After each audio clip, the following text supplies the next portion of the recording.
Hi students, let's start with the part 2 of chapter 2, which is reproduction in flowering plants. So the first question is, in a typical complete bisexual and hypogonous flowers, the arrangement of floral whorls on the thalamus from the outermost to innermost is. अब इसमें हमें क्या बोला है इसने कि हाइपोगोनस flower के बारे में पूछा है कि उसका अरेंजमेंट फ्लोरल वोल्स का उसका अरेंजमेंट आउटरमोस्ट टू इनरमोस्ट पूछा है। ठीक है,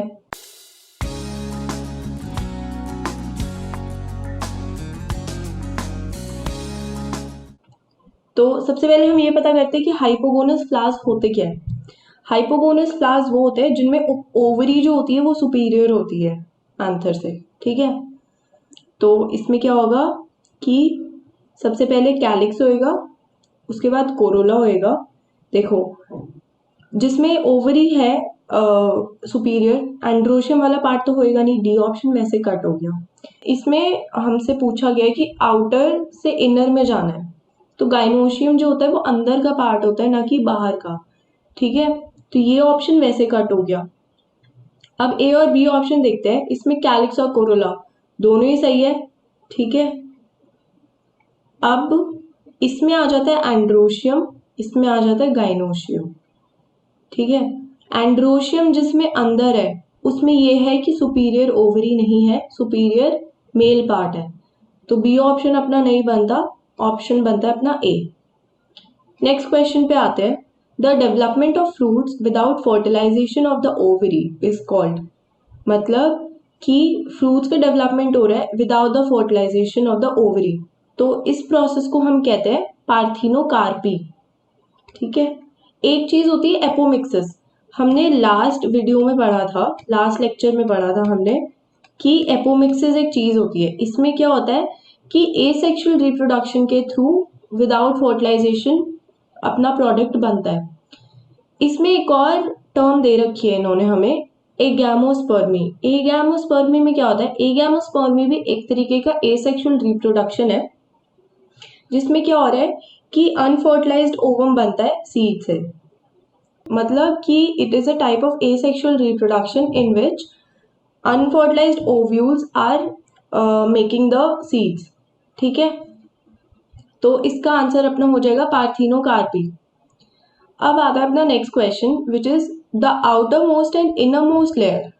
आउटर मोस्ट पहले पूछी है और इनर मोस्ट लेयर बाद में पूछी है, of microsporangium in an anther are respectively.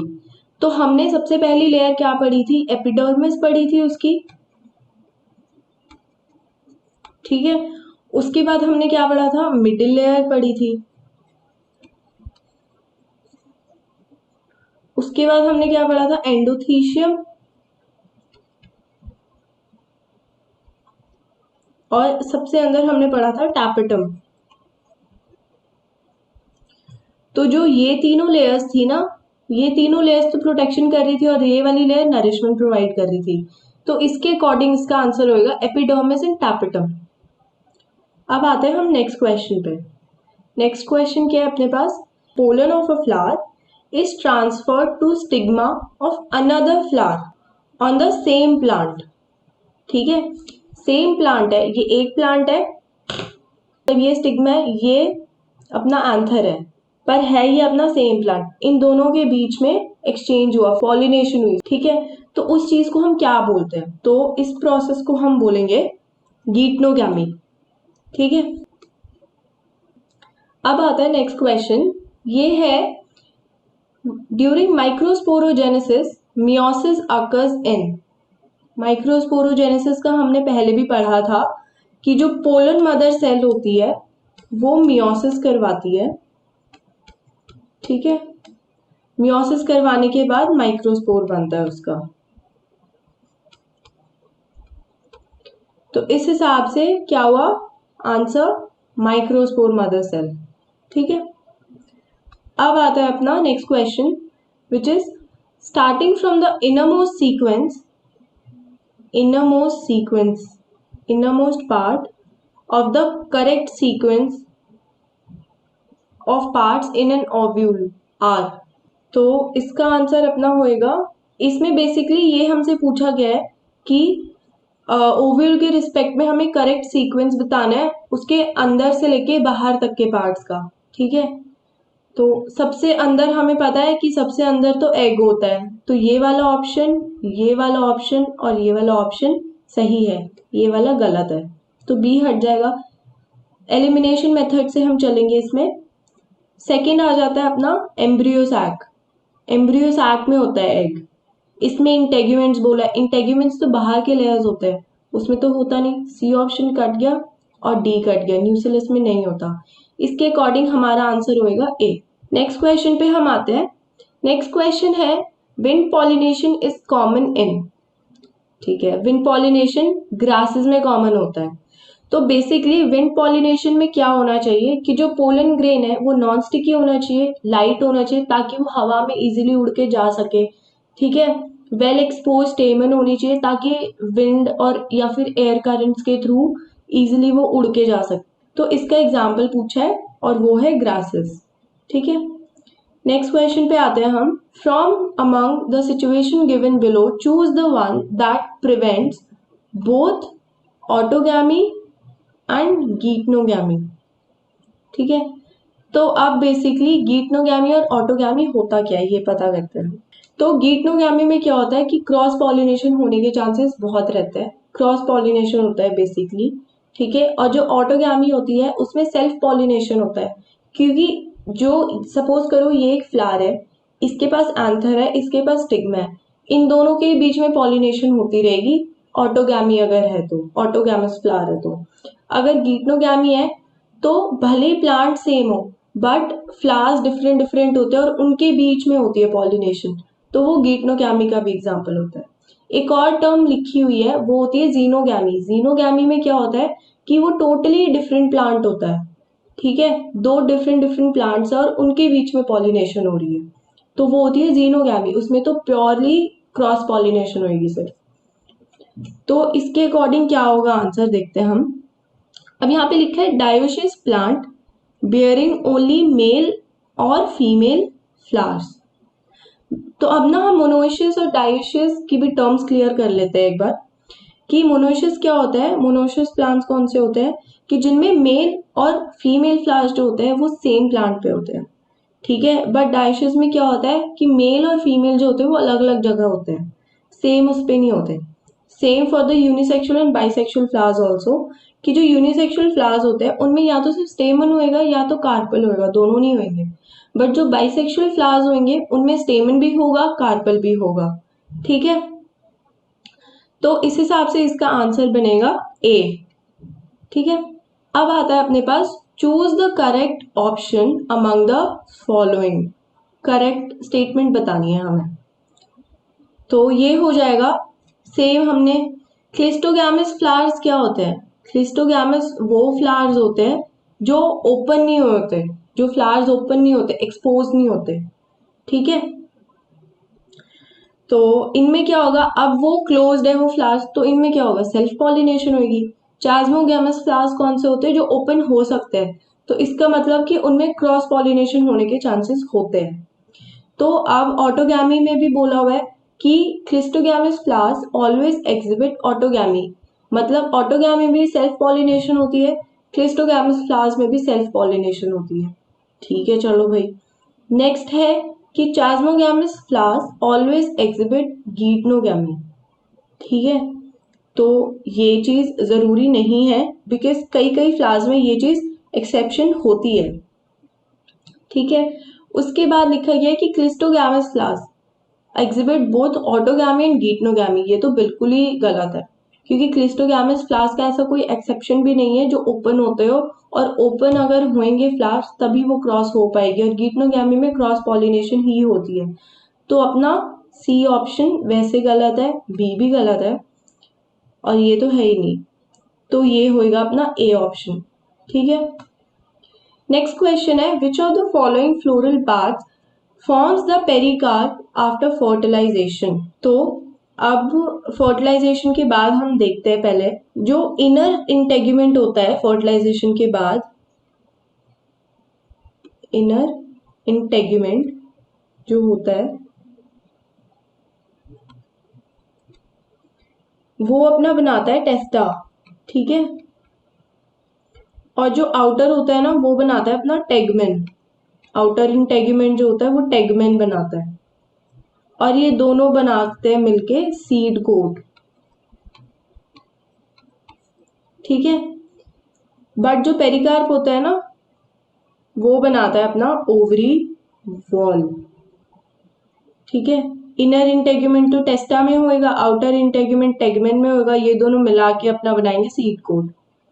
तो इसका आंसर हो जाएगा अपना ओवरी वॉल। नेक्स्ट क्वेश्चन पे आते हैं, ये तो याद करने वाला क्वेश्चन है एज इट इज, कि double fertilization was first discovered by Nawaschin 1898 in कौन से प्लांट्स में किया था? लिलियम में, फ्रिटिलेरिया में, ठीक है। अब आता है कि एग अपैरेटस कंसिस्ट ऑफ, ये ना इसमें ऑप्शंस में थोड़ा आ गया है, ये यहाँ पे सिनर्जिस नहीं होने थे, यहाँ पे ये आना था एंटीपोडल सेल्स।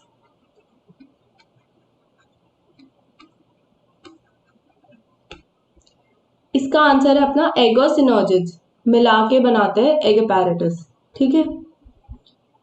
अब आता है next question, a particular species of plant produces light, mark करते चलते हैं, a particular species of plant produces light, ठीक है, non sticky pollen grain, light का मतलब है वो रोशनी वाला लाइट नहीं, हल्के वाला लाइट, नॉन स्टिकी चिपचिपा नहीं होगा, इन लार्ज नंबर्स, ठीक है, and it stigma are long and feathery, बहुत लंबे लंबे स्टिग्मा और फेदरी है।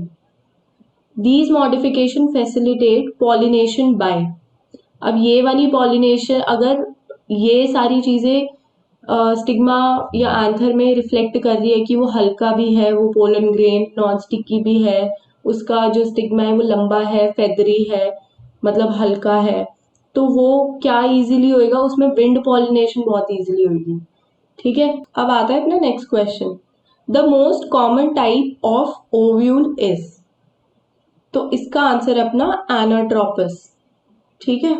अब एनाट्रोपस क्यों होता है, एनाट्रोपस ओव्यूल जो है वो 80% ऑफ एंजियोस्पर्म्स में होता है मोस्टली।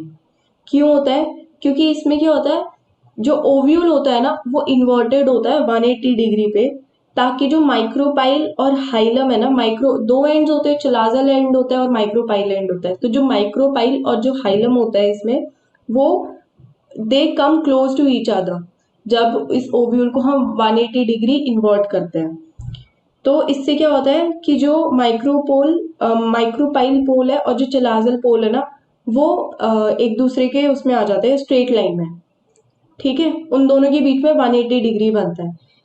मैं एक बार दिखाती हूँ कि सपोज करो ये अपने पास ओव्यूल है, अगर ये इसका माइक्रोपाइल एंड है और ये इसका चलाजल एंड है ना, और अगर हम यहाँ से स्ट्रेट लाइन लेके जाए तो ये बनता है अपना 180 डिग्री, अगर इस ओव्यूल को इन्वर्टेड रखा, ठीक है। अब आता है नेक्स्ट क्वेश्चन, ये है कि filiform apparatus is found in, ठीक है, फिलीफॉर्म अपैरेटस किस में मिलता है, ओव्यूल के किस में, कि कौन से पार्ट में होता है, ये होता है सिनर्जिड्स में, ठीक है। अब आता है both chasmogamous and cleistogamous flowers are present in, chasmogamous कौन से होते हैं, जिनके फ्लावर्स ओपन रहते हैं, एक्सपोज रहते हैं, क्लिस्टोगैमस जो क्लोज रहते हैं, तो इसका एग्जाम्पल है अपना लॉमेलिना, ये आपको याद करना पड़ेगा। Pollination by water occurs in, ठीक है, ये किस, सॉरी, ये होता है वैलिसिनेरिया में, ठीक है। ये भी आपको बेसिक आपको याद करने पड़ेंगे जो जो होते हैं। पॉलिनेशन ऑफ वाटर के लिए कौन सी एक टर्म होती है, उसे हम कहते हैं हाइड्रोफिली, ठीक है। अब एनसीईआरटी में कई बार ये वाले एग्जांपल्स भी दे रखे हैं कि सरफेस वाटर वाला कौन सा पॉलिनेशन से होएगा, अंडर वाटर में कैसा होएगा, तो वो डिफरेंट डिफरेंट टाइप्स आपको देखने पड़ेंगे, बट अगर बेसिक क्वेश्चन ये आएगा कि पॉलिनेशन ऑफ वाटर, तो वो आप ये कर सकते हो। इसका answer basically all of these होना चाहिए, बिकॉज आपके एनसीईआरटी में जूस्टर और सैटविया के बारे में भी लिखा हुआ है पॉलिनेशन बाय वाटर के अंडर ही। तो टेक्निकली इसका आंसर ऑल ऑफ दीज है। अब क्लिस्टोगैमस फ्लावर्स क्या होते हैं? क्लिस्टोगैमस फ्लावर्स आर कॉमनली क्या होते हैं? तो क्लिस्टोगैमस फ्लावर्स होते हैं कि जिनमें सेल्फ पॉलिनेशन बढ़िया तरीके से होगी, तो फिर ये होंगे बी ऑप्शन। ठीक है, क्योंकि क्लिस्टोगैमस फ्लावर्स के बारे में हमें ये नहीं पता कि जो उनका पोलन है वो हल्का है, फेदरी है, स्टिग्मा लंबा है, कुछ नहीं पता हमें। ठीक है, इंसेक्ट पॉलिनेटेड का तो ये पता है कि स्मेल नेक्टर होना चाहिए, अट्रैक्टिव होना चाहिए इंसेक्ट्स के लिए, तो वो इंसेक्ट पॉलिनेटेड होना चाहिए। ठीक है, अगर यहाँ पे हमसे क्लिस्टोगैमस के बजाय चास्मोगैमस पूछा होता तो हमारा आंसर होता क्रॉस पॉलिनेटेड। ठीक है, for any further doubts you can leave your doubts in the comment section, and thank you.